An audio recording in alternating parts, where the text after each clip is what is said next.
ಬಟ್ಟೆ ಕೂಡ ನಿರ್ಜೀವ ವಸ್ತು. ಒಂದು ನಿರ್ಜೀವ ವಸ್ತು ಮತ್ತೊಂದು ನಿರ್ಜೀವ ವಸ್ತುವಿಗೆ ಸುಗಂಧವನ್ನು ಕೊಡೋದಾಗಿದ್ರೆ ಒಂದು ಜ್ಞಾನದ ಸರ್ವೋದಯ ಆದಂತಹ ಡಿಗ್ರಿ ಜೊತೆಗೊಂಡಿತ್ತು ಒಂದು ಬದುಕಿದ್ರೆ ಏನು ಸಾಧನೆ ಆಗಬಹುದಲ್ಲ. ಜೊತೆಗಿದ್ದರೆ ಸಾಕು ಇಷ್ಟು ಬಂದರು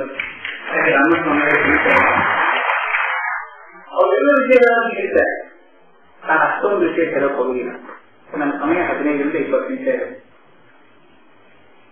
ನಾನು ಅನ್ಕೋತೇನೆ ಜೀವನದಲ್ಲಿ ಏನಾದರೂ ಸಾಧನೆ ಮಾಡಬೇಕು ಅಂತ ಹೊರಟವರು ಒಂದು ಕ್ಷೇತ್ರದಲ್ಲಿ ಸ್ವಲ್ಪ ಗಮನಾರ್ಹ ಪ್ರಗತಿ ಮಾಡಬೇಕಾದ್ರೆ ಇಡೀ ಜೀವನ ಕಳೆದೋಗುವುದು.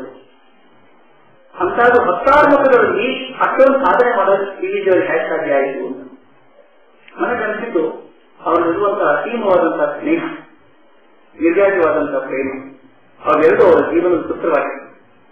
ಹೊಟ್ಟೆಯಲ್ಲಿನ ಹಸಿವು, ಮನದಲ್ಲಿ ಮಮತೆ, ಈ ಎರಡು ಗುಟ್ಟು ಕೀಲೆಗಳು ಸೃಷ್ಟಿ ಯಂತ್ರದಲ್ಲಿ ಕಟ್ಟಿಪವು ಕೋಣೆಗಳ ಕೀಲಿಪವು ದಾರೆಗಳ ಸ್ವತಾಗಿಪವು ನಿನ್ನ ಮಂಕುತಿಮ್ಮ ಅಂತವರಿಗೆ. ಈ ಹೃದಯದಲ್ಲಿರುವಂತಹ ಮಮತೆ, ಹೊಟ್ಟೆಯಲ್ಲಿರುವಂತಹ ಹಸಿವು ಏನಾದ್ರೂ ಮಾಡ್ತಂತೆ. ಅವರಿರುವಂತಹ ಮಮತೆ ಪ್ರತಿ ಕ್ಷಣ ಅವ್ರ ಜೊತೆಗಿದ್ದವರಿಗೆ ಅರಿವಾಗ್ತಾ ಇದೆ. ರಾಜಕೀಯದ ಬಗ್ಗೆ ಹೇಳಿದ್ರು, ಸಮಾಜ ಸೇವೆ ಬಗ್ಗೆ ಹೇಳಿದ್ರು. ಸಮಾಜ ಸೇವೆ ಅಂದ್ರೆ ಅವ್ರು ಎಷ್ಟು ಮಟ್ಟಿಗೆ ಮಾಡಿದ್ರು ಅಂದ್ರೆ ಪಾಲ್ಗಾರ ಬಂದಾಗ ವಾಲಂಟಿಯರ್ ಆಗಿ ಓದಿ ಸುತ್ತಿ ಔಷಧಿ ಕೊಟ್ಟು ಬಂದಂತವ್ರು ಅದನ್ನೆಲ್ಲ ಮಾಡಿದಂತೆ. ರಾಜಕೀಯದಲ್ಲಂತೂ ಅದ್ಭುತ ಕಾರ್ಯಗಳನ್ನು ಮಾಡಿದ್ದಾರೆ. ಯಾರ್ದು ಮೊಲಾಜಿಲ್ಲ, ಅದು ಯಾರ್ದು ಮೊಲಾಜಿಟ್ಕೊಳ್ಳಿಲ್ಲ. ವಿಶ್ವೇಶ್ವರಯ್ಯನಂತ ದೊಡ್ಡವರು ಜೊತೆಗಿದ್ದಾಗ ಈ ಮನೆಗೆ ಬರ್ಬೇಕು ಅಂತ ಹೇಳಿದ್ರು ವಿಶ್ವೇಶ್ವರಯ್ಯನವರು. ಇವ್ರು ಬರಬೇಕು ನಮ್ಮ ಮನೆಗೆ ಅಂತ ಹೇಳಿದ್ರು. ಧೈರ್ಯ ಇರ್ತಾರೆ ನಮಗೆ ಬಂದ್ರೆ ಸಾಕು ಅಂತ ಕಾಯ್ತಿರ್ತೀವಿ. ವಿಶ್ವೇಶ್ವರಯ್ಯನವರು ಬರ್ಬೇಕು ಮನೆಗೆ ಅಂತ. ನೀವು ಬರಬೇಡಿ, ಯಾಕೆ ಬರಬೇಡಿ ಅಂದ್ರೆ ನೀವು ತುಂಬಾ ದೊಡ್ಡವರು, ನೀವು ತಕ್ಕದಂತ ಗೌರವ ಪೂರ್ವಕಂದ್ರೆ ವ್ಯವಸ್ಥೆ ನಮ್ಮ ಮನೆಯಲ್ಲಿ ಇಲ್ಲ, ಒಳ್ಳೆ ಕುರ್ಚಿ ಇಲ್ಲ. ನೀವು ಬಂದ್ಕೊತೀರಿ, ಬಂದು ಏನ್ ಮಾಡ್ತೀರಿ? ನಾನು ಈಗ ಏನೇನೋ ಸಹಾಯ ಮಾಡೋಕೆ ಪಡ್ಕೊಳ್ಳಿಲ್ಲ. ನೀವು ಹುಡುಗರಿಗೆ ದುಃಖ ಪಡ್ತೀರಿ, ನೀವು ಯಾಕೆ ದುಃಖ ಪಡಿಸ್ಬೇಕು? ಈ ವ್ಯಕ್ತಿಯಲ್ಲಿ ನಾನೇ ಬರ್ತೀನಿ. ಇದು ಆ ಮಾತು ನೋಡಿ ಚೆನ್ನಾಗಿದೆ.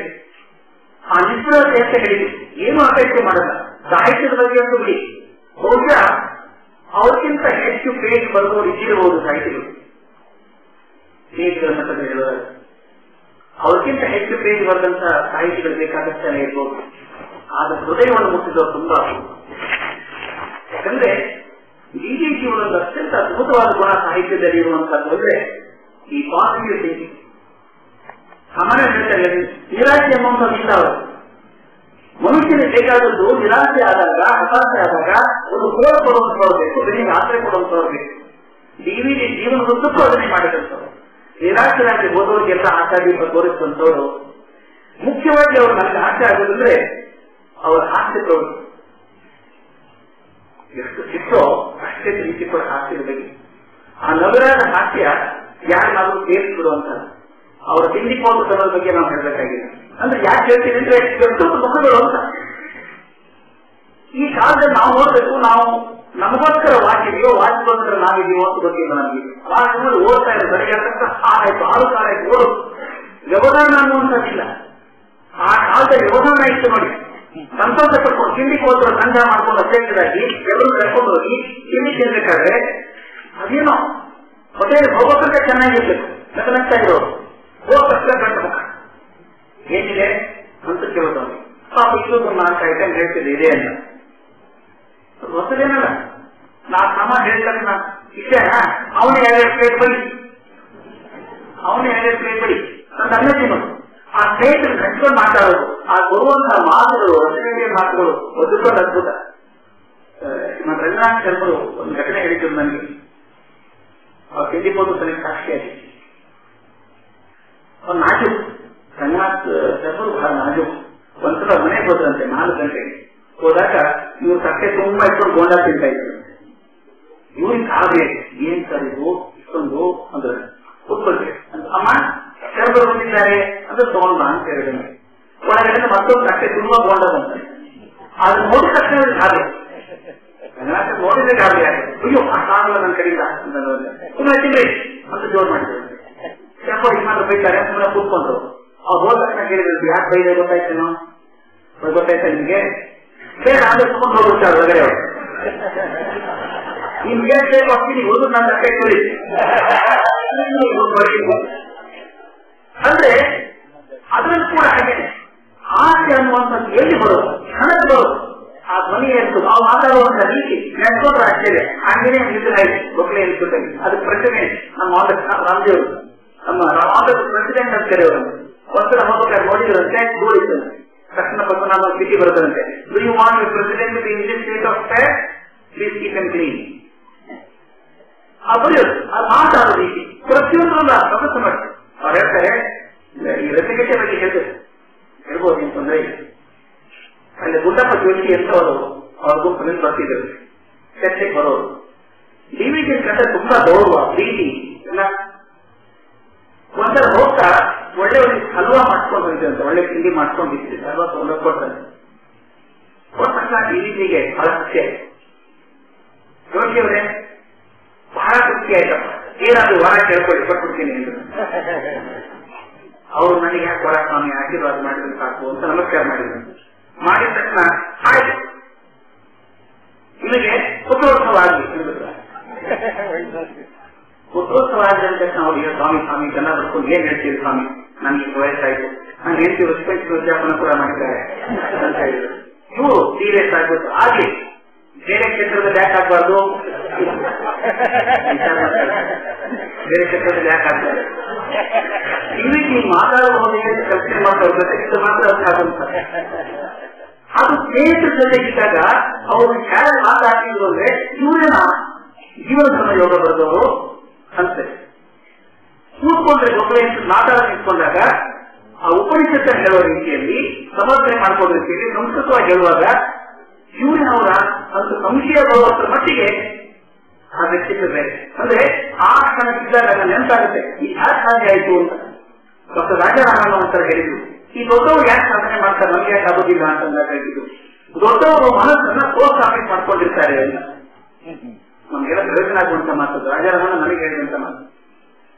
ದೊಡ್ಡವರು ಮನಸ್ಸನ್ನ ಪ್ರೋತ್ಸಾಹಿತ ಮಾಡ್ಕೊಂಡಿರ್ತಾರೆ ಅಂದ್ರೆ ಏನು, ಬೆಂಗಳೂರಿಗೆ ಒಂದು ಲಕ್ಷಾಂತರ ಪತ್ರ ಬರ್ತೇವೆ ಒಂದು ದಿವಸಕ್ಕೆ, ಅದನ್ನ ಹಾಗೆ ಗುಡ್ಡೆ ಹಾಕೊಂಡು ಹೆಗಲಿ ಹಾಕೊಂಡು ಒಬ್ಬರೇ ತಗೊಂಡು ಹೋಗಿ ಮನೆ ಮನೆ ಕೊಡ್ತಾ ಇದ್ರೆ ಒಂದು ದಿವಸದ ಪತ್ರ ಇಡೀ ವರ್ಷ ಕೊಡೋಕ್ಕಾಗಲ್ಲ. ಅವ್ರೇನ್ ಮಾಡ್ತಾರೆ, ಯಾರ ಹೆಸರು ನೋಡೋದಿಲ್ಲ, ಅಲ್ಲಿ ಖಾನೆಗಳನ್ನು ಮಾಡಿರ್ತಾರೆ. ಬೆಂಗಳೂರು 1, ಬೆಂಗಳೂರು 2, ಬೆಂಗಳೂರು 3, ಬೆಂಗಳೂರು 4 ಆ 4 ನಂಬರ್ ಪ್ರಕಾರ ಪತ್ರ ಹಾಕ್ತಾ ಹೋಗ್ತಾರೆ. ರಾಜ್ಯ ಹಾಕಿರ್ಬೋದು. ಬೆಂಗಳೂರು 1 ತಗೊಂಡು ಹೋಗ್ತಾರೆ, ತಗೊಂಡು ಹೋಗಿ ಅಲ್ಲಿ ಮೇನ್ ಕ್ರಾಸ್ ಪ್ರಕಾರ ಹಂಚ್ಕೋತಾರೆ. ಆಮೇಲೆ ಮನೆಗೆ ಸ್ವಲ್ಪ ಒಂದು ಜೋಡಿಸ್ಕೋತಾನೆ, ನನಗೆ ಅನುಕೂಲ ಒಂದು ಜೋಡಿಸ್ಕೋತಾನೆ. ಹೀಗೆ ಮಾಡಿರೋದ್ರಿಂದ ಸ್ವಲ್ಪ ವಿವರಣೆ ಸರಿಯಾಗಿ ವಿತರಣೆ ಸರಿಯಾಗಿ. ಅದಕ್ಕೆ ಹೇಳೋದು ನಾವು ಮನಸ್ಸನ್ನು ಹಾಗೆ ಮಾಡ್ಕೋಬೇಕು. ನಾನು ಇದನ್ನು ಮಾಡ್ತಿರ್ಬೇಕಾದ್ರೆ ಬೆಂಗಳೂರು 1ಗೆ ಹಾಕ್ತಿರ್ಬೇಕಾದ್ರೆ ಬೆಂಗಳೂರು 20 ಬಗ್ಗೆ ಚಿಂತೆ ಮಾಡಬಾರ್ದು. ಎಷ್ಟು ಚೆನ್ನಾಗಿದೆ ನೋಡಿ ಮಾತು. ಇದ್ರ ಬಗ್ಗೆ ಮಾಡ್ತಿರ್ಬೇಕಾದ್ರೆ ಅದೊಂದೇ ಚಿಂತೆ ಇರುತ್ತೆ, ಒಂದು ಚಿಂತೆ ಇಲ್ಲ ಅವರು. ಅದು ಮುಗಿಸೋ ಬೇರೆ ತಗೋಬೇಕು. ಹೀಗೆ ಮನಸ್ಸನ್ನು ಹಂಚಿಕೊಂಡು ಮಾಡಿದಂಥವ್ರು ಅವ್ರ ಹಾಸ್ಯ ಕಟಕಿ ಇಲ್ಲದಂತಹ ಚುಚ್ಚುವಂಗಿಲ್ಲ ಮನಸ್ಸಿಗೆ, ಸರಿ ಹಾಕಿ ಅವ್ರ ಕಡೆ ಬರೀತಾರೆ. ಬಸವಗುಡಿ ರಸ್ತೆ ಹೋಗ್ತಿರ್ಬೇಕಾದ್ರೆ ಆರಾಮಾಗಿ ಹೋಗ್ತಿದ್ದಾರೆ, ಕಡಿಮೆ ಕೆಲಸ ಹಾಕೊಂಡಿದ್ದಾರೆ.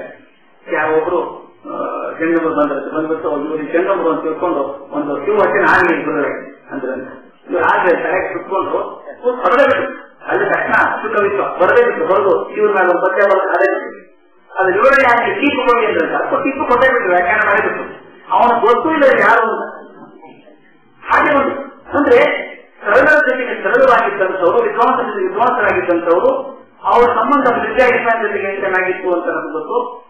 ಜಗಳ ಆದಾಗ ತುಂಬಾ ಜಗಳ ಆಡೋಣ. ಗಣಪತಿ ದೇವಸ್ಥಾನದ ಬಗ್ಗೆ ಜಗಳ ಆದಾಗ, ಉತ್ಸವದ ಬಗ್ಗೆ ಜಗಳ ಆಗಿದಾಗ, ಪೂಜೆಗಳಿಗೆ ಉತ್ಸಾಹತೆ ಇದ್ದಾಗ ನಿರ್ಧಾರ ದಿನ ಬಂದು ಆಸ್ಪತ್ರೆ ಹೊರಗೆ ನಿಂತ್ಕೊಂಡು ಈ ರೀತಿ ಆರೋಗ್ಯ ವಿಚಾರ ಮಾಡ್ಕೊಂಡು ಹೋಗ್ತಿದ್ರು.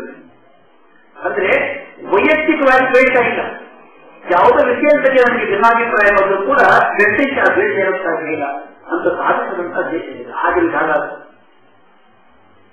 ನನಗೆ ಸಂತೋಷ ಆಗುವುದಂದ್ರೆ ಆ ಬುಕ್ ಹಬ್ಬವನ್ನು ಆಚರಿಸ್ತಾ ಇದ್ದೇವೆ 122ಕ್ಕೆ.